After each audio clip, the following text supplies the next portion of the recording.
श्री स्वामी समर्थ, श्री गुरुदेव दत्त. बऱ्याच जणांना स्वामी सेवा करायची असते, पण काही अडचणीमुळे त्यांना ती करता येत नाही. तर त्यांच्यासाठीच हा व्हिडिओ. लिखित नामजप करत असतो, स्वामी चरित्र सारामृत वाचन करत असतो, गुरुचरित्राचं पारायण करत असतो आणि नामजप सुद्धा आपण करत असतो. तर ज्या कोणाला या सगळ्या गोष्टी जमत नाही त्यांनी फक्त नामस्मरण करा. नामस्मरण होतं श्री स्वामी समर्थ, श्री स्वामी समर्थ. फक्त या षडाक्षरी मंत्राचा तुम्हाला जाप करायचा आहे आणि हे तुमच्या तोंडातून उच्चार काढायचे आहेत. तुम्हाला मोठ्या मोठ्याने म्हणायचं आहे. तर यासाठी तुम्हाला एखाद्या शांत ठिकाणी, सगळ्यात पवित्र ठिकाण आणि शांत ठिकाण म्हणजे तुमच्या घरातलं देवघर असतं, तिथे तुम्हाला आसन टाकून बसायचं आहे आणि दिवा, धूप, अगरबत्ती जे काय आहे ते लावून घ्यायचं आहे आणि त्यानंतर तुम्हाला स्वामी नावाचा जप करायला चालू करायचा आहे. जर तुम्ही कोणत्या इच्छेसाठी कोणता संकल्प करून जर करत असाल तर तो अगोदर तुम्ही तुमच्या स्वामी महाराजांना सांगायचा आहे. तुम्ही कशासाठी करत आहात ते तुम्हाला सांगायचं आहे. मनुष्य आहे, माणसाच्या जीवनामध्ये बऱ्याच अडचणी असतात, खूप अडथळे येत असतात.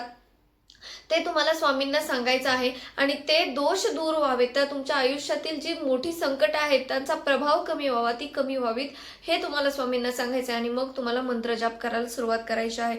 जेव्हा मंत्रजाप करत असता तेव्हा तुम्हाला असते आवश्यकता ती माळेची. तर ही माझ्याकडे मंत्रजापाची माळ आहे. मग तुमच्याकडे कोणतीही असेल, रुद्राक्षाची असेल, स्फटिकाची असेल, रक्तचंदनाची असेल किंवा तुळशीची असेल, कोणत्याही माळेवरती तुम्ही जाप करू शकता. फक्त एका माळेवरती एकच जप, म्हणजे स्वामी समर्थ नामाचा जप जर तुम्ही या माळेवरती करत असाल तर तुम्हाला तोच जप जो आहे तो एकाच माळेवरती करायचा आहे.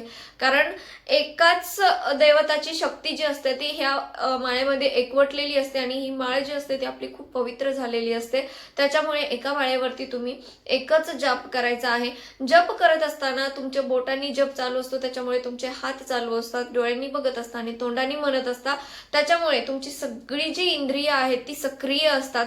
आणि हे जप करत असताना तुमच्या सभोवताली जे ऊर्जा कवच निर्माण होतं ते तुमच्या घरातील नकारात्मकता, बाधा, नजर दोष, काहीही दोष लागलेला सुद्धा तो तुमच्या घराच्या बाहेर निघून जातो. त्याचा प्रभाव जो आहे तो पूर्णपणे कमी व्हायला लागतो. तर 21 दिवसांची ही प्रभावी सेवा करायला चालू करा. स्वामी समर्थ महाराजांचा प्रकट दिन जवळ येत आहे. 28 फेब्रुवारी ते तुम्हाला 28 फेब्रुवारी ते तुम्हाला 20 मार्च पर्यंत ही सेवा करायची आहे. स्वामी महाराजांचा 20 मार्चला प्रकट दिन सोहळा आहे आणि त्या दिवशीपर्यंत तुम्हाला हे नामस्मरण करायचं आहे. त्याच्यातून होणारा अनुभव, त्याच्यातून होणारं तुमचे जे काही फलश्रुती आहे ती तुम्ही मला कमेंट करून नक्की सांगा. आणि श्री स्वामी समर्थ लिहायला विसरू नका.